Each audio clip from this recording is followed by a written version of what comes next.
Okay, so we're going to spend about 20 minutes just doing trial therapy demonstration. Okay.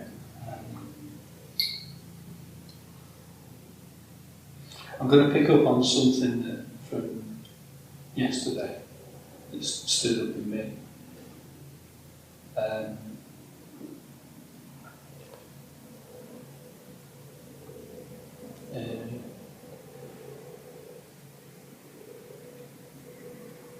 Okay. We were having a talk about gender sexuality and stuff.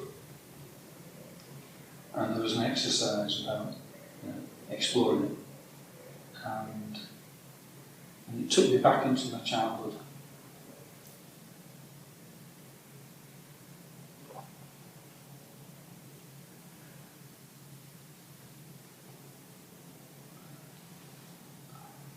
I don't know if I really need to go into something I said then, which is about having a pretty rough period in my sexual development, I'll put it that way. But I was thinking of what might have influenced that. How could I have been the whatever I was? I'm not going to put a word to it.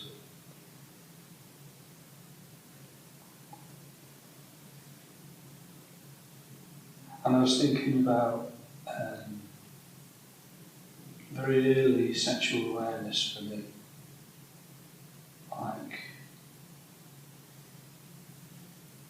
just being aware of my interest in girls back when I was about,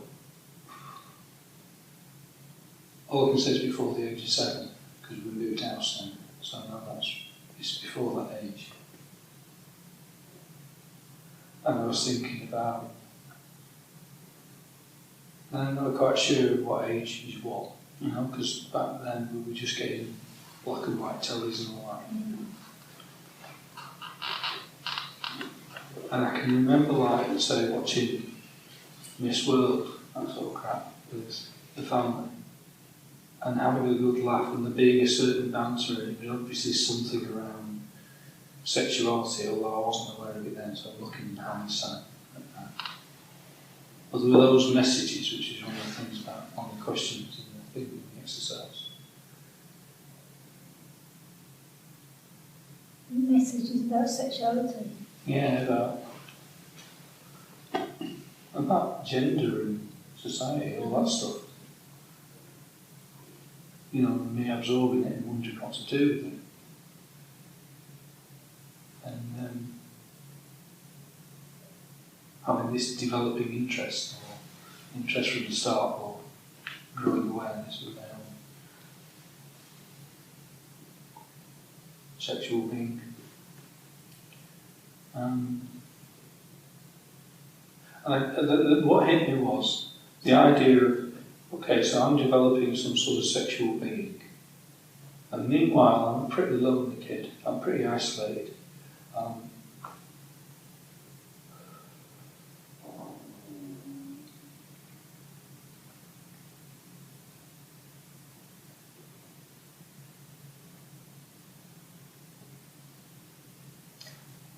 I struggled very much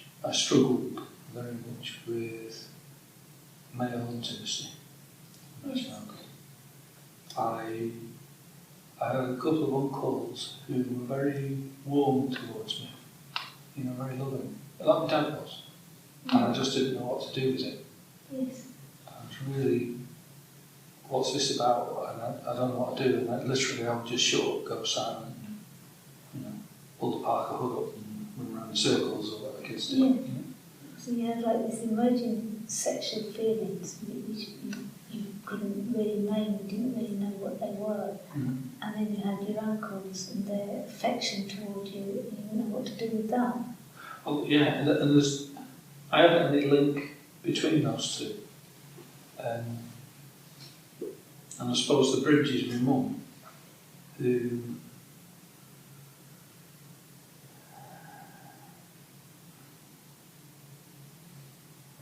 did wonders to pull us out of working class into middle class and stuff like that. And she decided we were going to move forward and all the kids are going to go to university and all this. and she's going to come out of the coal mine with it. And she basically managed to achieve that. But the cost was of her defining how we're all going to be. And emotionality was straight out the window. There was no emotion. She was managing you like a team. You were all moving forward and you were doing it her way. We actually, she like just suppressed.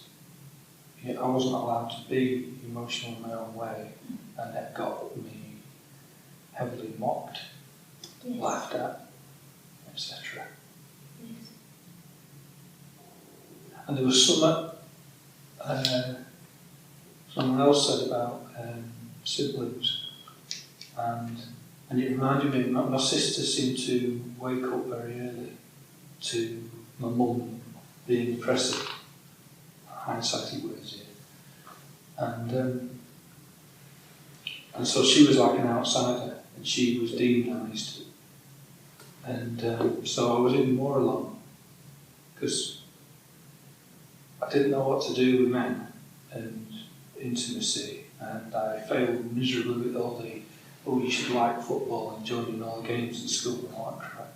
And I really... You really told what boys should behave like and what they shouldn't do. They shouldn't have emotionality. And you could see with your sister what happens if you step out of line. Yeah, that's sort of, that catches something up. It's that sense of doom, really. And it took me till I was 35, and I had a bunch of flashbacks, and I rewrote quite a few memories and realised what my mum had been doing. But before then, I had no awareness, really. I was really aware of this sense of, here's my budding sexuality, and denied all sense of intimate relationship. You know, it was hugely objectifying, developing, really crap. All these feelings going on inside you and no way of expressing any of it. Yeah.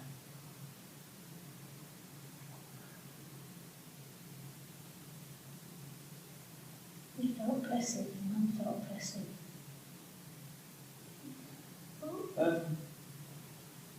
So it's difficult to say that, because it's like hindsight. It's like, I thought Mum was okay and Sister was the problem, sort of thing, right through till I was in my 30s, really.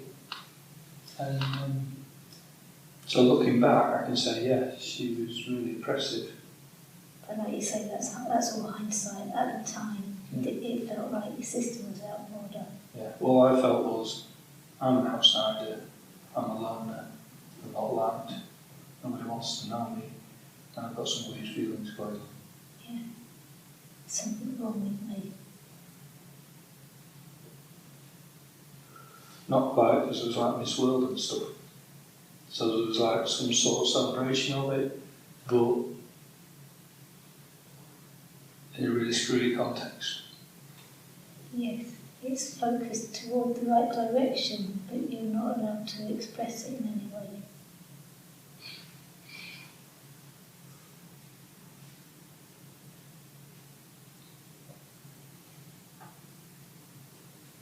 That's the thing, it's like,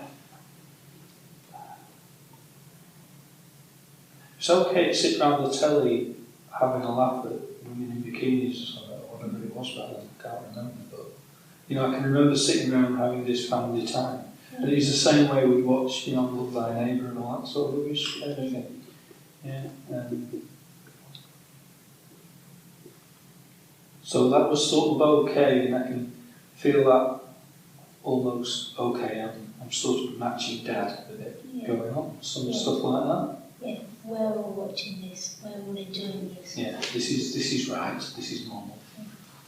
And meanwhile, what hits me is, or what hit me yesterday, is that disconnection between emotional, relational development and my sexual development. And I'm just wondering if that's what had such a massive impact on me, sort of going off the rails for a while.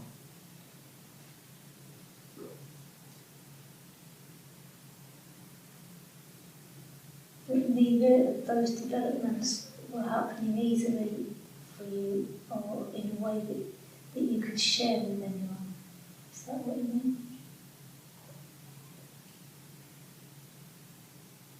Yeah, it's like it's still feeling like two quite separate things. I mean, it's not now. They come together in adulthood, but it's like there was this emotional life in me, and basically I was just a crying baby, crap, would-be man, child, and crap at sports and not a team player and all that shit and all that. And then I've got this other budding sexual thing going on that seems to conform with the family's idea of normal. So that's sort of okay, but it's totally disjointed from the idea of relationship. Yes. Yeah. So the sense I get is that there's enormous turmoil going on inside you that didn't exactly, the parts didn't exactly meet together, but they were very present. Yeah, that like, I'm pissed off, I'm angry, I was angry yesterday, and I'm really angry now with that feeling of being denied a childhood, early childhood, where those things could have been visited or, held a bit more or whatever. Yeah, because what you're describing is being very alone with those feelings and not being supported through them. No. And they were powerful feelings. Yeah. They were just ignored or put down or anything like that. Yeah. Unless I was this conformist male stereotype thing. You should have played team sports and joined in like the other boys. You might have been recognised for that. Yeah.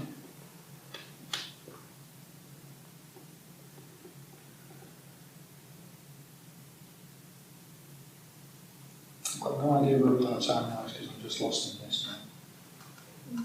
In about 10 minutes.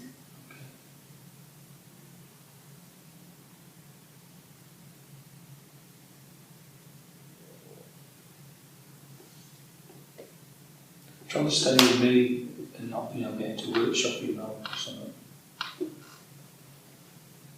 I mean, it's quite hard to stay with the feelings that you're describing.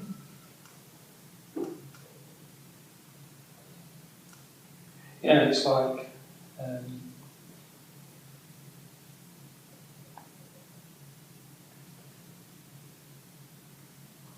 I think of like early sexual experiences, doctors and nurses type stuff, 10-year-olds and all that sort of stuff.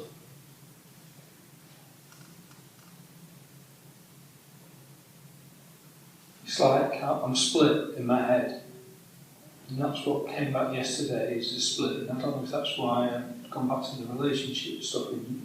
Because on one hand, I can just see it's just total innocent stuff that kids get up to. And on the other hand, I feel repulsed by myself.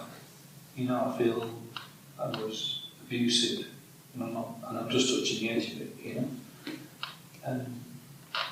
But you were trying to have relationships of that a 10-year-old can have, but it didn't feel like it worked out the way it should have worked out, like it was abusive. It felt like it had an element of that to it.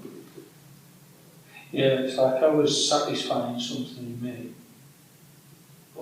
And again, there's some hindsight here, but it's like remembering me, but I don't know how much I'm projecting back onto me, of like, I'm playing this game, but in reality I'm getting sexual satisfaction, but we're pretending it's this game. Yeah. And I didn't know if they were doing the same thing or anything, but I really feel abusive now. Felt abusive because you weren't really playing the game, you were really having sexual feelings, and the game was a cover for it. Yeah.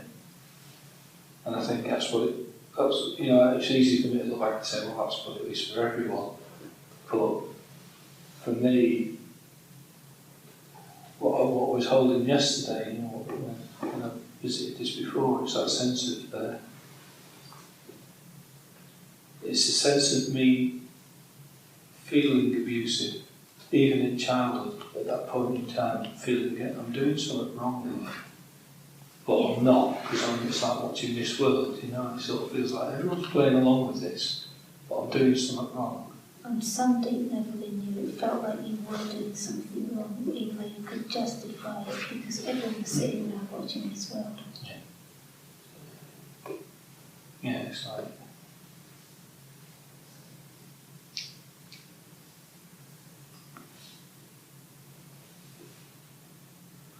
It's like, when I try to look back at this stuff, and that yesterday was really good actually, you know, I sat for half an hour on my own just chewing in silence. And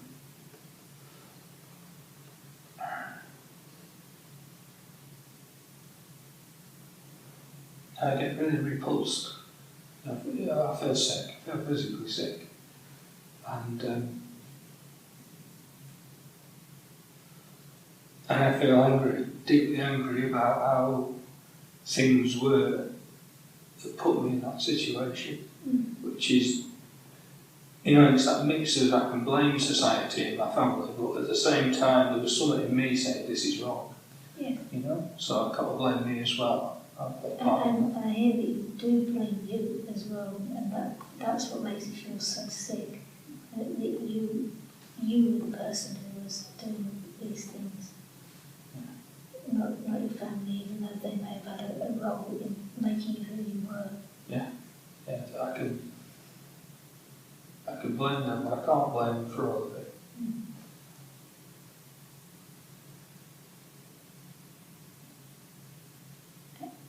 And I suppose one of the things that I'm hearing is that you're trying as an adult to make sense of that childhood experience. And what I'm not clear about is whether that feeling of self-disgust and self-loathing was you at the time, or is you now looking back?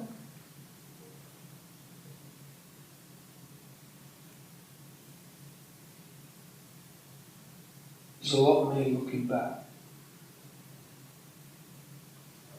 There's something with me at the time.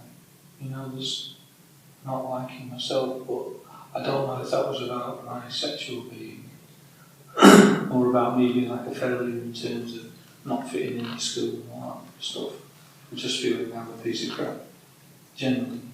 Like you could not behave the way that you wanted to behave, to be a proper boy.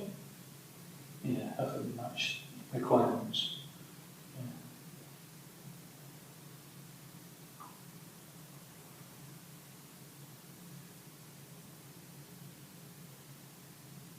And the other thing that I have heard while you've been talking is the loneliness of it.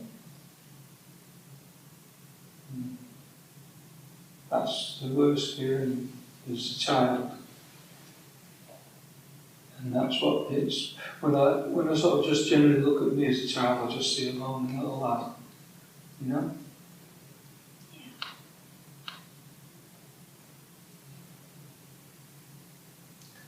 And I even heard that with you as an adult after the workshop yesterday, taking yourself alone to sit and cogitate on it. Yeah.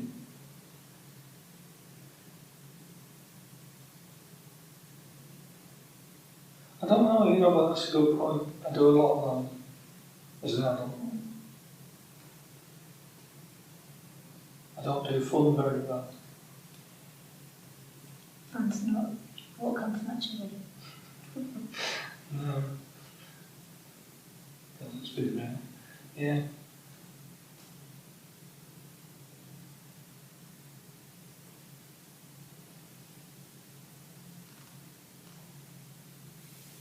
No, you know, if you think about loneliness as an adult and being okay with my own company and all that sort of stuff, which is okay, you know, I've not really thought of that as a possible spin-off of that from childhood.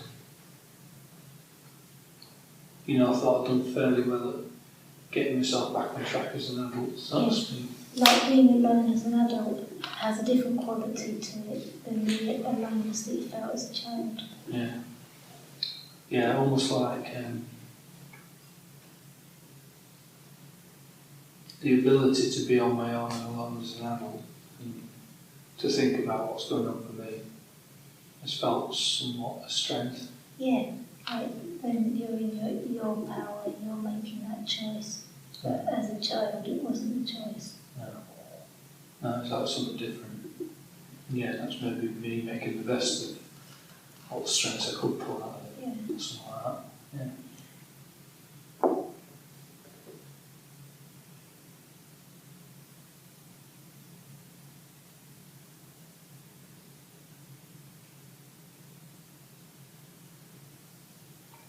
I'm aware of what I'm not saying here, you know, the band years and the teenage years sort of thing. So I'm aware of how short time we've got and also that you've been filmed saying this stuff, so Yeah. it makes sense to me that there's some things that you want me saying here. Yeah. Oh yeah, I need more time and I need a lot Yeah. of different space to do that. I think so as well. But you've expressed quite a lot in these 20 minutes.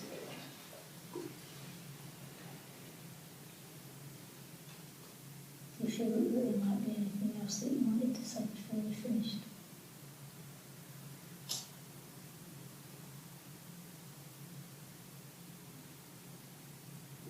Not in this. Yeah. Not in this. Yeah. And yeah, I might need a wind down afterwards. Yeah. Someone, but not in this. Yeah. Yeah. Okay. Okay. Well, thank you for doing what you've done. That was quite courageous on your part. Thank you.